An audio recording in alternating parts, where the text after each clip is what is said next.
ডাকসু নির্বাচনের মনোনয়নপত্র সংগ্রহের শেষ দিন ছিল আজ। এর মাঝে মনোনয়নপত্র সংগ্রহ করেছে বিভিন্ন ছাত্র সংগঠন। তবে এবার ডাকসু নির্বাচন ঘিরে এলো নতুন খবর। জাতীয় নাগরিক পার্টির যুগ্ম সদস্য সচিব মাহিন সরকারকে ডাকসুর মনোনয়নপত্র কেনায় এনসিপি থেকে তাকে বহিষ্কার করা হয়। সোমবার 18 আগস্ট দুপুরে ডিইউ ফার্স্ট নামে একটি স্বতন্ত্র প্যানেল থেকে ডাকসুর সাধারণ সম্পাদক পদে প্রার্থিতা ঘোষণা করেন মাহিন। রাত 11টার দিকে এনসিপির যুগ্ম সদস্য সচিব সালেহ উদ্দিন সিফাত স্বাক্ষরিত এক সংবাদ বিজ্ঞপ্তিতে জানানো হয়, মাহিন সরকার ডাকসু নির্বাচনের মনোনয়ন নেওয়ার আগে দলের আহ্বায়ক ও সদস্য সচিবের অনুমতি নেননি, যা দলীয় শৃঙ্খলার গুরুতর লঙ্ঘন।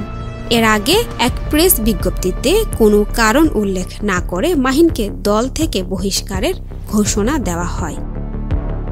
প্রেস বিজ্ঞপ্তিতে বলা হয়, গুরুতর দলীয় শৃঙ্খলা ভঙ্গের কারণে মাহিন সরকারকে তার পদ ও দায়িত্ব থেকে অব্যাহতি দেওয়া হলো। এনসিপির আহ্বায়ক মোহাম্মদ নাহিদ ইসলাম ও সদস্য সচিব আক্তার হোসেনের নির্দেশে এই সিদ্ধান্ত কার্যকর করা হয়েছে।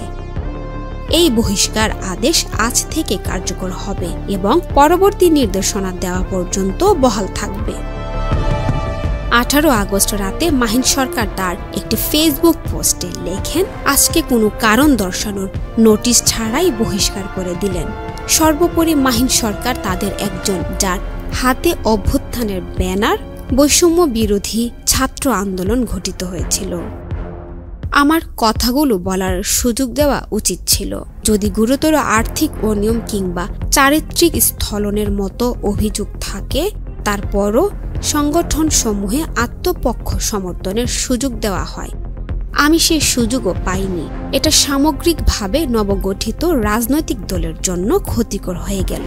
আমি সবসময় বিশ্বাস করি, বিজয় আসমান থেকেই আসে, জমিনে তার প্রতিফলন হয় মাত্র।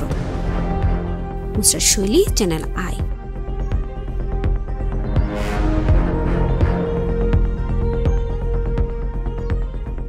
বান্ডেল থাকলে প্রতি সেনমানিতে টাকা বাঁচবে। বিকাশ সেনমানি বান্ডেল কিনে জিতুন প্রতি লেনদেনে।